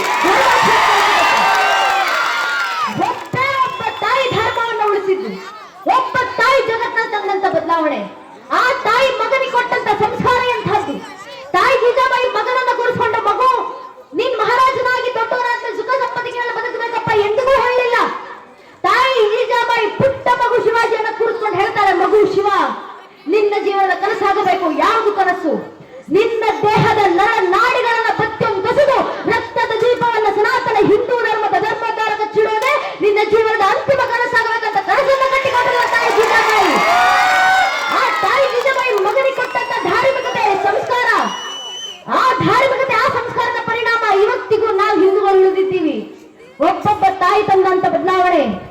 ಇಡೀ ದಕ್ಷಿಣ ಭಾರತ ಮೊಘಲರ ದಾಳಿಯಿಂದ ತತ್ತರಿಸಿ, ಇಡೀ ಭಾರತ ದೇಶ ಮೊಘಲರ ದಾಳಿಯಿಂದ ತತ್ತರಿಸಿ ಹೋಗ್ತಾ ಇರಬೇಕಾದ್ರೆ ಭಾರತದಲ್ಲಿ ಮತ್ತೊಮ್ಮೆ ಹಿಂದೂ ಪುನರುದ್ಧಾರ ಆಗಬೇಕು ಅಂತ ಸಂಕಲ್ಪ ಮಾಡಿ ಕನ್ನಡದ ನೆಲದಿಂದ, ಕನ್ನಡದ ಮಂತ್ರಶಕ್ತಿಯಿಂದ ಹೊರಟಂತ ವಿದ್ಯಾರಣ್ಯರ ವಿಜಯನಗರ ಸಾಮ್ರಾಜ್ಯ, ಆ ವಿಜಯನಗರ ಸಾಮ್ರಾಜ್ಯದ ಹಕ್ಕರಾಯ ಬುಕ್ಕರಾಯ ಅಂತ ಹಿಂದೂ ರಾಯ ಸೋತ್ರಾಣರು, ಆ ವಂಶದಲ್ಲಿ ಬಂದಂತ ಒಬ್ಬ ತಾಯಿ ಗಂಗಾಂಬಿಕೆ ತನ್ನ ಪತಿ ಕುಮಾರ ಉಡಿಯರಿಗೆ ನೀಡಿದಂತ ಧಾರ್ಮಿಕತೆಯ ಸಂದೇಶ, ಅದರ ಕಾರಣದಿಂದ ಇಡೀ ಭದ್ರಾಸನ ಭಾಗದಲ್ಲಿ ಧರ್ಮರಕ್ಷಣೆ ಆಯ್ತು.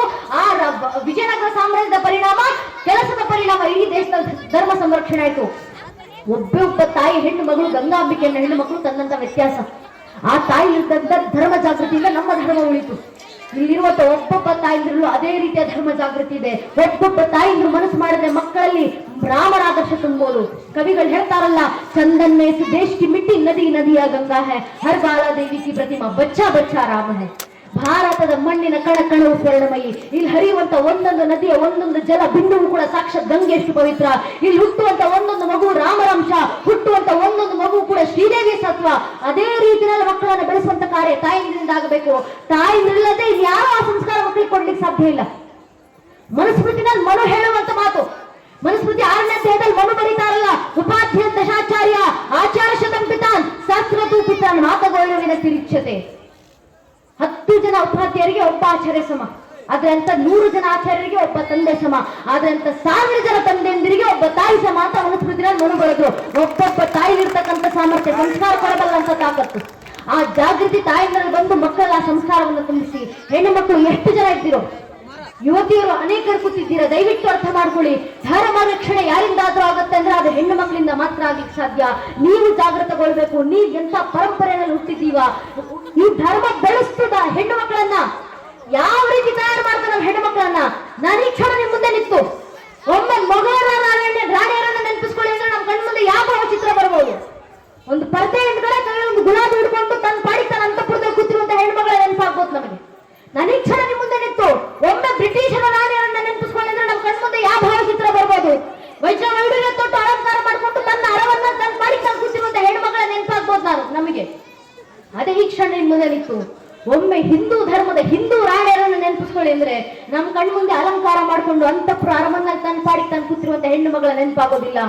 ಬದಲಿಗೆ ಕಚ್ಚೆ ಸೀರೆನ ತೊಟ್ಟು ಕೈಲಿ ಬಿಚ್ಚುಗತ್ತಿನ ಹಿಡಿದು ಟ್ಯಾಕರೆ ಕತ್ತನ್ನು ಕತ್ತರಿಸಿ ತನ್ನ ಅಗಸಿ ಬಾಗಿಲು ತನ್ನೇ ತಾಕಿ ತಾಕತ್ತಿದ್ರೆ ಯುದ್ಧಕ್ಕೆ ಬನ್ನಿ ಅಂತ ಬ್ರಿಟಿಷರ ವಿರುದ್ಧ ಗರ್ಜಿಸಿದಂತ ಕಿತ್ತೂರಿನ ರಾಣಿ ಚೆನ್ನಮ್ಮ ಅಂತ ಈ ಧರ್ಮದಲ್ಲಿ ನಾವು ಹೆಣ್ಣು ಮಕ್ಕಳನ್ನು ತಯಾರು ಮಾಡಿದಂತ ರೀತಿ ಅಂತದ್ದು. ಈ ಧರ್ಮದಲ್ಲಿ ಹುಟ್ಟಿದ್ರೆ ಹೆಣ್ಣು ಮಕ್ಕಳು ಎಂತೆಂತ ಮಹಾನ್ ಹೆಣ್ಣು ಮಕ್ಕಳು.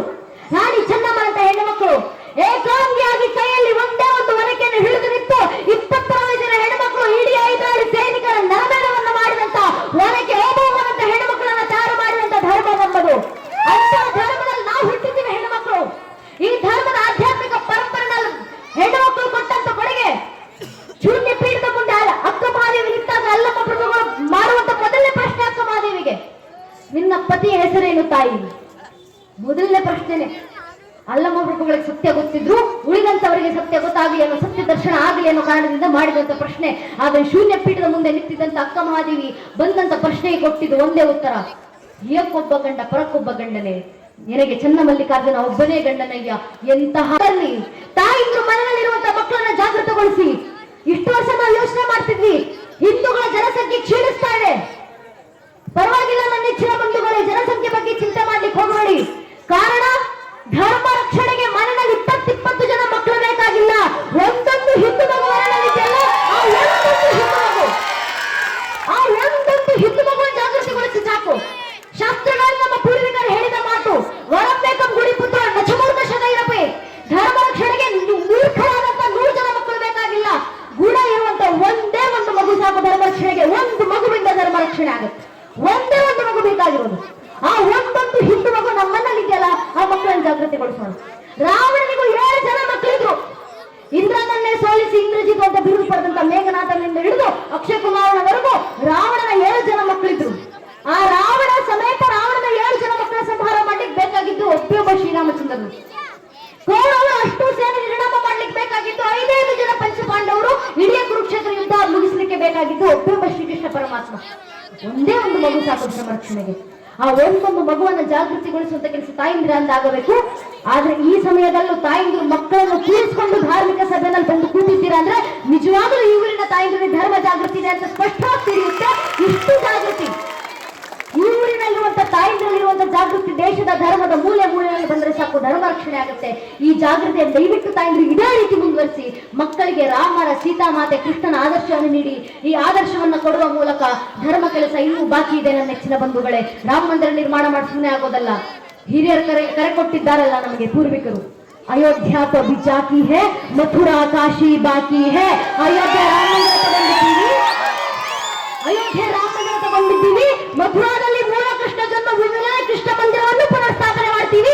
ಕಾಶಿ ವಿಶ್ವನಾಥ ಮೂಲ ಮಂದಿರವನ್ನು ಪುನರ್ಜೀವನಗೊಳಿಸ್ತೀವಿ. ಇದೇ ಹಿಂದೂ ಸಮಾಜದ ಮುಂದಿನ ಸಂಕಲ್ಪ. ಮೊನ್ನೆ ಕಾಶಿ ವಿಶ್ವನಾಥ ದೇವಸ್ಥಾನದ ಪರವಾಗಿ ಈ ಕೋರ್ಟ್ನಲ್ಲಿ ವಾದ ನಡೆಸ್ತಾ ಇರುವಂತ ಶ್ರೀ ವಿಷ್ಣು ಶಂಕರ್ ಜಿ ಜೈನ್ ಅಂತ, ಅವ್ರ ಹತ್ರ ಕುತ್ಕೊಂಡು ಮಾತಾಡ್ತಿರ್ಬೇಕಾದ್ರೆ ಸನಾತನ ಸಂಸ್ಥೆ ಕಾರ್ಯಕ್ರಮದಲ್ಲಿ ಭೇಟಿಯಾದಾಗ ವಿಷ್ಣು ಶಂಕರ್ ಜಿ ಜೈನ್ ಅವರು ಮತ್ತು ಅವರ ತಂದೆ ಶ್ರೀ ಹರಿಶಂಕರ್ ಜಿ ಜೈನ್ ಅವರು ಅವ್ರ ಜೊತೆ ಕೂತು ಮಾತಾಡ್ತಾ ಇರ್ಬೇಕಾದ್ರೆ ಅವ್ರ ಒಂದು ಮಾತನ್ನು ಹೇಳಿದ್ರು. ವಿಷ್ಣು ಶಂಕರ್ ಜಿ ಜೈನ್ ಹತ್ರ ಒಬ್ಬ ಪತ್ರಕರ್ತರು ಬಂದಿದ್ರಂತೆ. ಅವ್ರು ಪ್ರಶ್ನೆ ಮಾಡಿದ್ರು ವಿಷ್ಣು ಶಂಕರ್ ಜಿ ಜೈನ್ ಅವ್ರ ಹತ್ರ, ಹಿಂದೂಗಳೇನ್ ರಾಮ ಮಂದಿರ ವಾಪಸ್ ತಗೊಂತೀನಿ ಅಂತ ಹೇಳಿದ್ರಿ, ಈಗ ಮಥುರಾ ಕೃಷ್ಣ ಜನ್ಮಭೂಮಿ ಬೇಕು ಅಂತ ಹೇಳ್ತೀರಾ, ಕಾಶಿ ವಿಶ್ವನಾಥ ಮಂದಿರ ಬೇಕು ಅಂತ ಹೇಳ್ತೀರಾ. ಹಾಗೆ ನೋಡಿದ್ರೆ ಭಾರತದಲ್ಲಿ ಮೊಘಲರು ನಾಶ ಮಾಡಿರುವಂತ 35,000 ಹಿಂದೂಗಳ ಮಂದಿರಗಳಿದ್ದಾವೆ. ಮೊಘಲರು ನಾಶ ಮಾಡಿರುವಂತಹ 35,000 ಹಿಂದೂ ಮಂದಿರಗಳನ್ನು ವಾಪಸ್ ತಗೊಂತೀರಾ ನೀವು? ಪತ್ರಕರ್ತರು ಕೇಳಿದ ಪ್ರಶ್ನೆ, ತಾಜ್ ಮಹಲ್ ಕೂಡ ತಾಜ್ ಮಹಲ್ ಅಲ್ಲ, ಅದೊಂದು ಶಿವನ ದೇವಸ್ಥಾನ ಇತ್ತು, ಅದು ತೇಜೋ ಮಹಲ್, ಅದನ್ನ ನಾಶ ಮಾಡಿ ತಾಜ್ ಮಹಲ್ ಕಟ್ಟಿದ್ದು ಅಂತ ಹೇಳ್ತೀರಾ. ಹಾಗಾದ್ರೆ ಹಿಂದೂಗಳು ತಾಜ್ ಮಹಲ್ ಕೂಡ ವಾಪಸ್ ತಗೊಂತೀರಾ ಅಂತ ಪ್ರಶ್ನೆ ಕೇಳಿದ್ರು. ಪತ್ರಕರ್ತರ ಪ್ರಶ್ನೆಗೆ ವಿಷ್ಣು ಶಂಕರ್ ಜಿ ಜೈನ್ ಎಂಬ ವಕೀಲರು ಕೊಟ್ಟಂತ ಉತ್ತರ, ಅವ್ರು ಹೇಳ್ತಾರೆ, ತಾಜ್ ಮಹಲ್ ನ ಬಗ್ಗೆ ನೀವು ಈಗ ಮಾತಾಡ್ತಾ ಇದ್ದೀರಪ್ಪ. 2015ರಿಂದ ತಾಜ್ ಮಹಲ್ ನ ಕೇಸನ್ನು ನಾನು ಕೋರ್ಟ್ ನಲ್ಲಿ ನಡೆಸ್ತಾ ಇದ್ದೀನಿ. ಇದು ಕೆಲವು ವರ್ಷ ತಾಜ್ ಮಹಲ್ ಹಿಂದೂಗಳು ಸೇರಿದ್ದು, ಅದು ಶಿವನ ಮಂದಿರ, ತಾಜ್ ಮಹಲ್ ವಾಪಸ್ ತಗೊಂತಿದ್ದಾರೆ ಅಂತ ವಿಷ್ಣು ಶಂಕರ್ ಜಿ ಜೈನ್ ಅವರು ವಕೀಲರು ಪತ್ರಕರ್ತರಿಗೆ ಕೊಟ್ಟಂತ ಉತ್ತರ.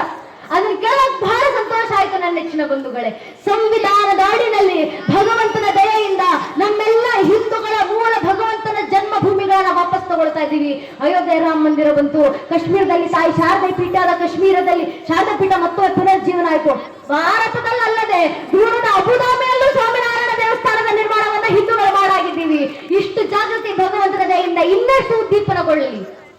ಆದ್ರೆ ಮಥುರಾ ಕೃಷ್ಣ ಜನ್ಮಭೂಮಿ ಸಂದರ್ಭಕ್ಕೂ ಇಷ್ಟು ವರ್ಷಗಳ ಕಾಲ ನಮ್ಮ ಪೂರ್ವಿಕರು ಪಟ್ಟಂತ ಶ್ರಮಗಳ ಪ್ರತಿಫಲ. ರಾಮ ಮಂದಿರದ ಮೇಲೆ ನಂಬಿಕೆ ಇಟ್ಟು ನಮ್ಮ ಪೂರ್ವಿಕರು 500 ವರ್ಷಗಳ ಕಾಲ, ನನ್ನ ನೆಚ್ಚಿನ ಬಂಧುಗಳೇ, ಕಳೆದ 21 ತಲೆಮಾರುಗಳು ನಮ್ಮ ಪೂರ್ವಿಕರು ಅಯೋಧ್ಯೆಯಲ್ಲಿ ರಾಮ ಮಂದಿರದ ಬಾಗಿಲು ಮುಚ್ಚಿರುವ ಸಂದರ್ಭದಲ್ಲಿ ಅಯೋಧ್ಯೆಗೆ ಹೋದ್ರು, ಪರಿಕ್ರಮ ಮಾಡಿ ಬಂದ್ರು. ಮಂದಿರದ ಬಾಗಿಲನ್ನ ತೆರೆದಂತ ಸಂದರ್ಭದಲ್ಲಿ ಅಯೋಧ್ಯೆಗೆ ಪರಿಕ್ರಮ ಮಾಡಿ ಬಂದ್ರು. ಮಂದಿರದ ಬಾಗಿಲು ಒಡೆದಂತ ಸಂದರ್ಭದಲ್ಲಿ ಅಯೋಧ್ಯೆಗೆ ಹೋಗಿ ನಮ್ಮ ಪೂರ್ವಿಕರು ಪರಿಕ್ರಮ ಮಾಡಿ ಬಂದಿದ್ದಾರೆ. ಮಂದಿರವೇ ಇಲ್ಲದೇ ಇರುವಂತ ಸಂದರ್ಭದಲ್ಲಿ ಅಯೋಧ್ಯೆಗೆ ಪರಿಕ್ರಮ ಮಾಡಿ ಬಂದಿದ್ದಾರೆ. ಅಯೋಧ್ಯೆಗೆ ಬಂದಂತ ಎಲ್ಲಾ ಭಕ್ತರಿಗೂ ನಮ್ಮ ಪೂರ್ವಿಕರು ಉತ್ಪನ್ನ ಪ್ರಸಾದವಾಗಿ ನೀಡಿದ್ರು. ಆಗ ಉತ್ಪನ್ನ ಯಾಕೆ? ಅರೆ, ನನ್ನ ರಾಮರಿಗೆ ಮನೆ ಇಲ್ಲ ಅಂತ ಸಂದರ್ಭದಲ್ಲಿ ನಾನು ಹೇಗೆ ನಿಂತು ಸಿಹಿ ತಿನ್ನೋದು? ನನ್ನ ರಾಮರಿಗೆ ಮನೆಯನ್ನು ಕಟ್ಟಿಕೊಡುವವರೆಗೂ ನಾನು ಉತ್ಪನ್ನ ತಿನ್ನಬೇಕು. ಆ ಭಗೀರಥನ ತಪಸ್ಸು ನನ್ನ ಜೀವಂತವಾಗಿರ್ಬೇಕಂತ ಅಯೋಧ್ಯೆಯಲ್ಲಿ ಉತ್ಪನ್ನ ಪ್ರಸಾದವಾಗಿ ನೀಡಿದ್ದಾರೆ ಕಳೆದ 500 ವರ್ಷಗಳ ಕಾಲ. ಆ ರಾಮರ ಮೇಲಿದ್ದಂತ ಭಕ್ತಿ, ಆ ಭಕ್ತಿ ಶಕ್ತಿ ಪ್ರತಿಫಲವಾಗಿ ರಾಮ ಮಂದಿರದ ನಿರ್ಮಾಣಕ್ಕೆ ನಮ್ಮ ಪೂರ್ವಿಕರು ಅಯೋಧ್ಯೆ ಹತ್ರ ಬಂದು ಕಾರ ಸೇವೆಗೆ ಪೂಜನೆ ಅಶೋಕ್ ಸಿಂಗಾಜಿ ಅವರು ಕರೆಯನ್ನು ಕೊಟ್ಟಿದ್ರು. ರೋಮ ರೋಮ ಮೇ ರಮೆ ಹುए राम के लिए आओ कार सेवको, बनो कार सेवको, मिटो कार सेवको, अगर समझ पड़े तो अयोध्या में बहती सरयू नदी को अपने लहू से लाल करना पड़े तो डरो ना कार सेवको ಅಂತ ಅಶೋಕ್ ಸಿಂಗಾಜಿ ಅವರು ಕೊಟ್ಟಂತ ಕರೆ. ರೋಮದಲ್ಲಿ ರಮಿಸಿರುವಂತ ರಾಮರಿಗೋಸ್ಕರ ಬನ್ನಿ ಕಾಲ್ ಸೇವಕರಾಗಿ. ಸಮಯ ಬಂದ ಅಯೋಧ್ಯೆಯಲ್ಲಿ ಹರಿತಾ ಇರುವಂತ ಸರಿಯು ನದಿಯನ್ನ ನಿಮ್ಮ ರಕ್ತದಿಂದ ಕೆಂಪಾಗಿಸುವ ಸಂದರ್ಭ ಬಂದು ಹಿಂಜರಿಯದಿರಿ ಕಾಲ್ ಸೇವಕರಂತ ಅಶೋಕ್ ಸಿಂಗಾಜಿ ಅವರು ಕೊಟ್ಟಂತ ಕರೆ. ಆ ಕರೆಗೆ ಹೋಗ್ಬಿಟ್ಟು ದೇಶದ ಲಕ್ಷ ಜನ ಹಿಂದೂ ಕಾಲ್ ಸೇವಕರು 3.5 ಲಕ್ಷ ಸಂಖ್ಯೆಯಲ್ಲಿ ಹರಿದು ಬಂದ್ರಲ್ಲ, ಹೆಣ್ಣು ಮಕ್ಕಳು ನೆನ್ಪಿಟ್ಕೊಳ್ಬೇಕು. ಅಯೋಧ್ಯೆಗೆ ಕಾರ್ ಸೇವೆಗೆ ಹೋದಂತ 3.5 ಲಕ್ಷ ಜನ ಹಿಂದೂ ಕಾರ್ ಸೇವಕರಲ್ಲಿ 36,000 ಜನ ಹೆಣ್ಣು ಮಕ್ಕಳು ಕಾರ್ ಸೇವಕರಾಗಿ ಅಯೋಧ್ಯೆಗೆ ಹೋಗಿದ್ರು. ಆ ಹೆಣ್ಣು ಮಕ್ಕಳು ಮುಂದೆ ಮಾತಾ ಉಮಾ ಭಾರತಿ ಮಾತಾ ರಿಕಂಬರಿ ಅವರೊಂದಿಗೆ 36,000 ಜನ ಹೆಣ್ಣು ಮಕ್ಕಳು, ಇಂಥ ಲಕ್ಷ ಜನ ಹಿಂದೂ ಕಾರ ಸೇವಕರು ರಾಮ್ ಲಲ್ಲಾ ಮಾಯಂಗೆ ಮಂದಿರ ವಹಿ ಬನಾಯಂಗೆ ಬಚ್ಚಾ ಬಚ್ಚಾ ರಾಮ ಕಾ ಜನ್ಮಭೂಮಿಗೆ ಅಂತ ಘೋಷಣೆಗಳನ್ನು ಹಾಕ್ತಾ ಕಾರ ಸೇವೆ ಸಾಕಾರಗೊಳಿಸಿದ್ರು. ನಮ್ಮ ಪೂರ್ವಿಕರು ಪಟ್ಟಂತ ಆ ಶ್ರಮಗಳ ಪ್ರತಿಫಲ ಇವತ್ತು ಸಂವಿಧಾನದ ಅಡಿಯಲ್ಲಿ ರಾಮ ಮಂದಿರ ನಿರ್ಮಾಣ ಮಾಡಿದ್ದೀವಿ. ಈಗ ನಾವು ಕರೆಯನ್ನು ಕೊಡಬೇಕು. ಕೃಷ್ಣ ಲಲ್ಲಾ ಮಾಯಂಗೆ ಮಾಖನ್ ವಹಿ ಚಢಾಯಂಗೆ, ಮಥುರಾಗ ಬರ್ತೀವಿ, ಕೃಷ್ಣ ಜನ್ಮಭೂಮಿಯನ್ನು ಸಂವಿಧಾನ ಅಡಿಯಲ್ಲಿ ಮರು ನಿರ್ಮಾಣ ಮಾಡ್ತೀವಿ. ಸಂವಿಧಾನದ ಅಡಿನಲ್ಲಿ ಕೆಲಸ ಆಗಬೇಕಾದ್ರೆ ಮತ್ತು ಪ್ರಶ್ನೆಗಳು ಬರ್ತಾವೆ ನನ್ನ ನೆಚ್ಚಿನ ಬಂಧುಗಳೇ. ಕೃಷ್ಣ ಮಂದಿರ ಕಟ್ತೀವಿ ಅಂತ ಹೇಳ್ತೀರಾ ಹಿಂದೂಗಳು, ಆದ್ರೆ ಕೃಷ್ಣ ಹುಟ್ಟಿದ್ರು ಏನು ಸಾಕ್ಷಿ ಇದೆ ಹಿಂದೂಗಳ ಹತ್ರ? ಪ್ರಶ್ನೆಗಳು ಬರ್ತಾವೆ. ಈ ಪ್ರಶ್ನೆಗಳು ಈ ಬುದ್ಧಿಜೀವಿಗಳಿಂದ ಬಂದ ಸಂದರ್ಭದಲ್ಲೂ ಹಿಂದೂಗಳ ಮನೆಯ ಒಂದೊಂದು ಹಿಂದೂ ಮಗು ಯುವಕ ಯುವತಿಯರು ಆದರೂ ಎದೆ ತಟ್ಕೊಂಡು ಹೇಳ್ಕೊಳ್ಬೇಕು, ಕೇವಲ ರಾಮರಲ್ಲಪ್ಪ, ಕೃಷ್ಣನ ವಂಶ ವೃಕ್ಷದ ಅಸ್ತಿತ್ವಕ್ಕೂ ನಾನು ಸಾಕ್ಷಿಯನ್ನ ಕೊಡಬಲ್ಲೆ. ನಮ್ಮ ಮಕ್ಕಳ ಬಾಯಿಂದ ಬರಬೇಕು. ಮೊದಲಿಗೆ ಬಂದದ್ದು ಶ್ರೀ ವಿಷ್ಣುವಿನ ಮಗ ಬ್ರಹ್ಮ, ಬ್ರಹ್ಮನ ಮಗ ಮರೀಚಿ, ಮರೀಚ ಮಗ ಕಶ್ಯಪ, ಕಶ್ಯಪನ ಮಗ ವೈವಸ್ವನ ಮಗ ಮನುವಿನ ಮಗ ಇಳನ ಮಗ ಪುರೂರವ, ಪುರೂರವನ ಮಗ ಅಯುವಿನ ಮಗ ನಘೂಷನ ಮಗ ಯಾತಿಯ ಮಗ ಯದುವಿನ ಮಗ ಕ್ರೋಸ್ತುವಿನ ಮಗ ಧ್ವಜೀವನ್ನ ಮಗ ಸ್ವಾತಿಯ ಮಗ ಋಷಂಕುವಿನ ಮಗ ಚಿತ್ರರಥನ ಮಗ ಶಶಿಬಿಂದುವಿನ ಮಗ ಪೃಥುಷಾರನ ಮಗ ಪೃಥ್ವೋತ್ತಮನ ಮಗ ಉಷಾನನ ಮಗ ಶಿತಾಪುವಿನ ಮಗ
ಬಂಧುಗಳು. ಇಷ್ಟೇ ಜಾಗೃತಿ. ಕೊನೆಗೊಂದು ಮಾತು ನನ್ನ ನೆಚ್ಚಿನ ಬಂಧುಗಳೇ, ಈ ಜಾಗೃತಿ ನಮ್ಮಲ್ಲಿ ಬರುವ ಮೂಲಕ ಧರ್ಮ ಉಳಿಸುವಂತ ಭಗೀರಥನಂತ ತಪಸ್ಸು ನಮ್ಮ ಹೃದಯ ಗರ್ಭದಲ್ಲಿ ಪ್ರಚಂಡಾಗ್ನಿಯಾಗಿ ಉರಿಯಲು, ಯಾವ ಗಣಪನನ್ನ ಋಗ್ವೇದದ ಕಾಲದಿಂದಲೂ ಗಣಾನಾಂತ ಗಣಪತಿ ಮಹಾಮಹಿ ಕವಿಂ ಕಬೀಳಂ ಉಪಮಶ್ರವಸ್ತ್ರಂ ಜ್ಯೇಷ್ಠರಾಜಂ ಬ್ರಹ್ಮಣಸ್ಪದ ಆನಶೃಣ್ವನ್ನೋತಿ ಬಿಸಿದ ಸಾಧನಂ ಅಂತ ಅಣ್ಣವರು ಹೇಳಿದ ಹಾಗೆ ಗಣಗಳಿಗೆ ಅಧಿಪತಿ ಆಗಿರುವಂತ, ಗಣಗಳಿಗೆ ಮಂತ್ರಗಳಿಗೆ ಪ್ರಾಣಶಕ್ತಿಯನ್ನು ತುಂಬುವಂತ ಮಂತ್ರಗಳ ಅಧಿಪತಿ ಗಣಪ, ಮಂತ್ರಗಳಿಗೆ ಪ್ರಾಣಶಕ್ತಿಯನ್ನು ತುಂಬುವಂತ ಗಣಪತಿ, ಹಿಂದೂಗಳ ಹೃದಯದಲ್ಲೂ ಕೂಡ ಅದೇ ಧರ್ಮ ಜಾಗೃತಿಯ ಪ್ರಾಣಶಕ್ತಿ ತುಂಬುವಂತಾಗಿ ಗಣಪನ ಆಶೀರ್ವಾದ ನಮ್ಮೆಲ್ಲರ ಮೇಲಿರಲಿ. ಇದರ ಮೂಲಕ ಧರ್ಮ ಜಾಗೃತಿಯನ್ನು ಗೊಳಿಸೋಣ. ತಾಯಿಯರು ದಯವಿಟ್ಟು ಅರ್ಥ ಮಾಡ್ಕೊಳ್ಳಿ, ನಿಮ್ಮ ಕೆಲಸ ಧರ್ಮ ಜಾಗೃತಿಯಲ್ಲಿ ಬಹಳ ಘನವಾಗಿದೆ. ನೀವು ಮಕ್ಕಳ ಜೀವನದಲ್ಲಿ ಅಷ್ಟು ಘನವಾದ ಪಾತ್ರ ವಹಿಸೋದ್ರಿಂದಲೇ ಇದುವರೆಗೂ ಇತಿಹಾಸದ ಎಲ್ಲ ವ್ಯಕ್ತಿಗಳನ್ನು ನಾವು ತಾಯಿಯರದ ಹೆಸರಿಂದಲೇ ನೆನಪಿಸ್ಕೊಂಡಿದ್ದು. ಭೀಷ್ಮರನ್ನ ನೆನಪಿಸ್ಕೊಂತೀವಿ ಏನಂತ, ಗಂಗಾಪುತ್ರ ಭೀಷ್ಮ. ಅರ್ಜುನನ್ನ ನೆನಪಿಸ್ಕೊಂತೀವಿ ಏನಂತ, ಕುಂತ್ಯ ಪುತ್ರ ಅರ್ಜುನ ಕೌಂತೆಯ. ಇವತ್ತಿಗೂ ರಾಮನ ನೆನಪಿಸ್ಕೊಂತೀವಿ. ದಶರಥನ ಮಾನ ರಾಮ ನೆನಪಾಗ್ತಾ ಇಲ್ವೋ, ಆದ್ರೆ ದಿನ ಬೆಳಗಾದ ಸುಪ್ರಭಾತ ಆಡ್ತೀವಿ ಕೌಶಲ್ಯ ಸುಪ್ರಜ ರಾಮ ಅಂತ. ಅಂದ್ರೆ ಕೌಶಲ್ಯ ಮಗ ರಾಮ ಬೆಳಗಾಯ್ತಿ ಅಂತ ಹೇಳಪ್ಪ ಅಂತ ಕೃಷ್ಣನನ್ನು ಕುಮಾರೇಶ್ವರ ಗದಗಿನ ಭಾರತದ ಆದಿಪರ್ವದ ಪೀಠಿಕಾ ಸಂಧಿ 25ನೇ ಶ್ಲೋಕದಲ್ಲಿ ಕೃಷ್ಣನ ಆಶೀರ್ವಾದ ಕೇಳ್ತಾರೆ. ಯಾವ ರೀತಿ ಆಶೀರ್ವಾದ ಕೇಳೋದು? ವೇದ ಪುರುಷನ ಸುತನ ಹೆಮ್ಮಗನ ಮಗನ ತೊಳೋದರಿಯ ಮಾತುಳನ ಮಾವರ್ತುಳನ ಭುಜಬಲದಿ ಗೆಲಿ ನನ್ನ ನವ್ಯ ನಾದಿನಿಯ ಜಠರದಲ್ಲಿ ಜನಿಸಿದ ಅನಾದಿ ಮೂರ್ತಿ ಸಲಹೋಗದುಗಿನ ವೀರನಾರಾಯಣ. ವೇದ ಪುರುಷ ಬ್ರಹ್ಮನ ಮಗ ಮರೀಚಿ ಮಗ ಪೂರ್ಣಿಮನ ಸಹೋದರ ಕಶ್ಯಪನ ಹಿರಿಯ ಮಗ ಇಂದ್ರನ ಮಗ ಅರ್ಜುನನ ಪತ್ನಿಯ ಸೋದರ ಮಗ ಕಂಸನ ಮಗ ಜರಾಸಂಧ ಅಂತ ಜರಾಸಂಧನನ್ನ ಭುಜಬಲದಿ ಗೆಲ್ಲಿದವ, ಅರ್ಥಾತ್ ತನ್ನ ತೋಳ್ಬಲದ ತಾಕತ್ತಿಂದ ಸೋಲಿಸಿದವ ಭೀಮನ ಅಗ್ರಜ ಅಣ್ಣ ಯುಧಿಷ್ಠಿರನ ತಾಯಿ ಕುಂತಿ, ಅಂತ ಕುಂತಿಯ ನಾದಿನಿ ದೇವಕಿ, ಅಂತ ದೇವಕಿಯ ರಕ್ತ ಗರ್ಭದಲ್ಲಿ ಜನಿಸಿದ ಶ್ರೀಕೃಷ್ಣ ಪರಮಾತ್ಮ ನಮ್ಮೆಲ್ಲರಿಗೂ ಆಶೀರ್ವಾದ ಮಾಡಲಿ ಅಂತ ಕೇಳ್ಕೊಂಡ್ರಲ್ಲ. ಎಷ್ಟು ಸುಂದರ ದೃಷ್ಟಾಂತ. ಚತುರ್ಮುಖ ಬ್ರಹ್ಮನಿಂದ ಶುರು ಮಾಡಿದ್ರು, ಕೊನೆಗೆ ಮಗುವಿನ ಪರಿಚಯ ಮಾಡ್ಕೊಳ್ಬೇಕಾದ್ರೆ ತಾಯಿಯಿಂದಲೇ ಪರಿಚಯ ಮಾಡ್ಕೊಳ್ಬೇಕು. ಕಾರಣ ತಾಯಿಂದ್ರು ಮಕ್ಕಳ ಜೀವನದಲ್ಲಿ ವಹಿಸುವಂತ ಪಾತ್ರ ಅಷ್ಟು ದೊಡ್ಡದು. ಆದ್ರಿಂದ ಅದನ್ನ ನೆನಪಿಟ್ಕೊಂಡು ತಾಯಿಂದ್ರು ಎಷ್ಟು ಜಾಗೃತರಾಗಿದ್ದೀರಾ, ದಯವಿಟ್ಟು ಈ ಜಾಗೃತಿಯ ಸ್ವಭಾವ ಹೀಗೆ ಉದ್ದೀಪನವಾಗಿ ನಿಮ್ಮಲ್ಲಿ ಅಂತ ಕೇಳ್ಕೊಂತ ನಂಗೆರಡು ಮಾತನಾಡ್ಲಿಕ್ಕೆ ಅವಕಾಶ ಮಾಡಿಕೊಟ್ಟಂತ ಈ ಬಜಾರ ಗಜಾನನ ಸೇವಾ ಸಮಿತಿಯ ಎಲ್ಲಾ ಕಾರ್ಯಕರ್ತ ಅಣ್ಣಂದಿರಿಗೆ, ವಿಶೇಷವಾಗಿ ಕಾರ್ಯಕರ್ತ ಅಣ್ಣಂದಿರಿಗೆ ಒಂದು ಕಾರ್ಯಕ್ರಮ ಮಾಡ್ಬೇಕಂದ್ರೆ ತಿಂಗಳ ಗಟ್ಟಲೆ ನಿದ್ದೆಯನ್ನ ಗೆಟ್ಟು ಊಟವನ್ನ ಬಿಟ್ಟು ಮನೆಯಲ್ಲಿ ನೂರಂಟು ಕೆಲಸ ಇದ್ರು. ಮನೆ ಕೆಲಸ ಆಮೇಲೆ ಮೊದಲು ಧರ್ಮದ ಕೆಲಸ ಆಗಬೇಕು, ನನ್ನ ಹಿಂದೂ ಸಮಾಜದ ಜನರು ಜಾಗೃತರಾಗಬೇಕಂತ ಮನೆ ಕೆಲಸ ಬಿಟ್ಟು ಬಂದು ಧರ್ಮ ಕೆಲಸ ಮಾಡಿರ್ತಾರೆ. ಆ ಕಾರ್ಯಕರ್ತ ಅಂದ್ರೆ ನಾವು ಏನು ಮಾಡ್ತೀವೋ ಏನು ಅವ್ರು ಇನ್ನೇನು ಕೇಳೋದಿಲ್ಲ. ಆದ್ರೆ ನಮ್ಮ ಶಾಸ್ತ್ರಗಳಲ್ಲಿ ಹೇಳಿದ್ದಾರಲ್ಲ, ಧರ್ಮೋ ರಕ್ಷತೆ ರಕ್ಷಿತ. ಯಾರು ಧರ್ಮ ರಕ್ಷಣೆಯನ್ನ ಮಾಡ್ತಾರೋ ಅವರ ರಕ್ಷಣೆ ಧರ್ಮವೇ ಮಾಡುತ್ತೆ. ಧರ್ಮ ರಕ್ಷಣೆಗೆ ನಿಂತಿರುವಂತ ಕಾರ್ಯಕರ್ತರ ರಕ್ಷಣೆಗೆ ಅವರ ಬೆನ್ನೆಲುಬಾಗಿ ಸಮಸ್ತ ಹಿಂದೂ ಸಮಾಜ ಗ್ರಾಮಸ್ಥರು ಯಾರಿದ್ದೀವಿ ಸಮಸ್ತ ಹಿಂದೂಗಳು ಆ ಕಾರ್ಯಕರ್ತರ ಪರವಾಗಿ ನಿಲ್ಲೋಣ. ಅವ್ರಿಗೆ ಬೇಕಾಗಿರುವಂತ ಬೆಂಬಲವನ್ನು ಸೂಚಿಸೋಣ. ಏನ್ ಮಾಡ್ತಿರೋ ಇವು ದಯವಿಟ್ಟು ಕಾರ್ಯಕ್ರಮದಿಂದ ವಾಪಸ್ ಹೋಗುವಂತ ಸಂದರ್ಭದಲ್ಲಿ ಈಗ ಸುತ್ತಮುತ್ತ ಹೆಗಲಲ್ಲಿ ಕೇಸರಿ ಶಲ್ಯ ಹಾಕೊಂಡು ನಿಂತಿದ್ದಾರಲ್ಲ, ಆ ಕಾರ್ಯಕರ್ತರ ಹತ್ರ ಬನ್ನಿ, ಹೆಗಲ ತಟ್ಟಿ ನಿನ್ ಮನೆ ಕೆಲಸ ಬಿಟ್ಟು ಬಂದು ಧರ್ಮದ ಕೆಲಸ ಮಾಡ್ತಾ ಇದ್ಯಪ್ಪ, ನಮ್ಮ ಧರ್ಮ ಉಳಿಸುವ ಕೆಲಸ ಮಾಡ್ತಾ ಇದ್ರ, ನೋಡಿದ್ರೆ ಹೆಮ್ಮೆ ಆಗುತ್ತೆ, ಖುಷಿ ಆಗುತ್ತೆ ಅಂತ ಅವರ ಹೆಗಲ ತಟ್ಟಿ ಬೇಷಂತ ಸಭಾಶೈಲಿ ಹೋಗಿ ಸಾಕಿ, ಇನ್ನೇನು ಮಾಡಬೇಕಾಗಿಲ್ಲ, ಇಷ್ಟೇ ಮಾಡಬೇಕಾಗಿರೋದು ನಾವು. ಆ ಕಾರ್ಯಕರ್ತರಿಗೆ ಅಂತ ಬೆಂಬಲವನ್ನ ನಾವು ಸೂಚಿಸೋಣ. ಧರ್ಮ ರಕ್ಷಣೆಗೆ ಇಡೀ ಯೌವನವನ್ನ ಮುಡಿಪಾಗಿಟ್ಟಿದ್ದಾರೆ. ಆ ಕಾರ್ಯಕರ್ತರಿಗೆ ನಾವು ನಾವು ಕಾರ್ಯಕರ್ತರಿಗೆ ಬೆಂಬಲವನ್ನು ಸೂಚಿಸುವ ಮೂಲಕ ಆ ಕಾರ್ಯಕರ್ತ ಅಣ್ಣಂದಿಗೆ ವಿಶೇಷವಾಗಿ ನಮನನ್ನ ಸಲ್ಲಿಸ್ತಾ ಗುರು ಮಹಾರಾಜರು ಶಾರದಾ ಮಾತನಿಗೆ ಆಶೀರ್ವಾದ ಮಾತನ್ನು ಕೇಳಿಸಿಕೊಂಡಂತ ಪೂಜನೆ ದಿವ್ಯತ್ರಿಯರಿಗೆ, ಗಣ್ಯರಿಗೆ, ಎಲ್ಲಾ ನನ್ನ ನೆಚ್ಚಿನ ಬಂಧು ಬಾಂಧವರಿಗೆ, ದೇಶಭಕ್ತ ಬಂಧುಗಳಿಗೆ ಮತ್ತು ವಿಡಿಯೋ ಕಾರ್ಯಕ್ರಮದಲ್ಲಿ ನಮಗೆ ಸಹಕಾರ ನೀಡಿರುವಂತ ಆರಕ್ಷಕ ಬಾಂಧವರಿಗೆ, ಪತ್ರಕರ್ತ ಬಂಧುಗಳಿಗೆ ಹಾಗೂ ಎಲ್ಲ ಹಿರಿಯರ ಪಾದಗಳಿಗೆ ಮತ್ತೊಮ್ಮೆ ನಾನು ಹಣೆಚ್ಚಿ ನಮಸ್ಕರಿಸ್ತೇನೆ. ನನ್ನ ನೆಚ್ಚಿನ ಬಂಧುಗಳೇ, ಈಗ ಎಲ್ಲರೊಮ್ಮೆ ಜಯಕಾರ ಹಾಕ್ಬಿಡೋಣ. ಆಗ್ಲೇ ಸ್ವಾಮೀಜಿ ಅವರು ಹೇಳಿದ ಹಾಗೆ ದಯವಿಟ್ಟು ಎರಡೂ ಕೈಗಳನ್ನ ಗಾಳಿನ ತೂರ್ತ ಉಚ್ಚಕಂಠದಿಂದ ಭಾರತದ ಜಯಘೋಷ ಹಾಕಿ ಹಿಂದೆ ಮುಂದೆ ನಿಂತಿರುವಂತ ಸಮಸ್ತ ಹಿಂದೂ ಬಾಂಧವರು ಎರಡೂ ಕೈಯಲ್ಲಿ ಜಯಘೋಷ ಹಾಕಿ